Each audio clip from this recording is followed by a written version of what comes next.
You will hear two sports commentators called Heidi Stokes and Rob Aslett taking part in a discussion on the subject of gyms. For questions 1 to 5, choose the answer A, B, C or D, which fits best according to what you hear. My guests today, Heidi Stokes and Rob Aslett, are both sports commentators, and I've invited them along to discuss the issue of gyms, why they're so popular, whether they do us any good. Heidi, turning to you first. Hi. According to media reports, the government's thinking about harnessing the popularity of gyms in a campaign to tackle the problem of obesity. What's your take on that? Well, there are, on the face of it, attractive aspects to the proposal. The obesity epidemic is, if we're to believe the figures, a social emergency. And as many people have argued, the government has so far concentrated largely on the eating aspect of prevention. School dinners, junk food ads, food labelling. But exercise must be made part of the solution. Yet there are other significant issues, aren't there, Rob? Let's face it, the kind of collective problems we face with obesity and inactivity require hugely complex solutions, and that means involving a whole host of stakeholders and bodies. It's not that the fitness industry can't play a part, it's just that we have some serious reservations about the government teaming up with the leisure industry, which generally serves those people who are already the least likely to be inactive and obese. The bottom line is that you're looking at a majority of the adult population that's inactive. I have no problem with gyms delivering their health and fitness and leisure products. I'm a consumer of them, but they're ill-equipped to tackle the wider issues. But even for those who can afford to go to gyms regularly, isn't the whole enterprise full of contradictions? Indeed it is. Personal trainers may make you more motivated and fit, but they can't make you too motivated or too fit, or you'd stop needing them.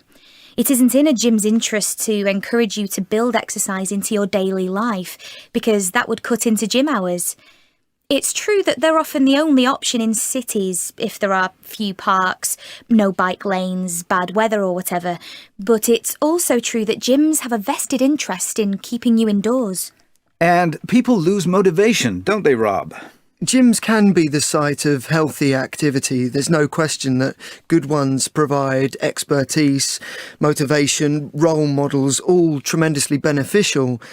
But if that's the only time there's physical activity in your daily life, chances are that it's the first thing that goes when life gets busy, when your disposable income gets crunched, or when you've got something more fun to do. It's the classic example of someone who takes an elevator up to a club and can't be bothered to climb the stairs. Stairs are cheaper, but they don't come with all the bells and whistles. I understand as much as anybody the appeal of the bells and whistles, but it's an awfully expensive way to not necessarily get healthy.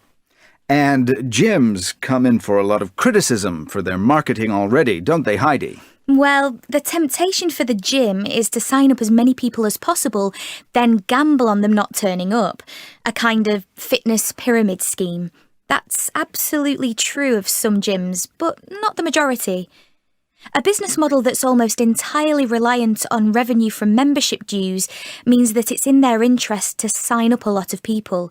But if everyone who is a member turned up, then they'd be overcrowded and the facilities themselves wouldn't hold up.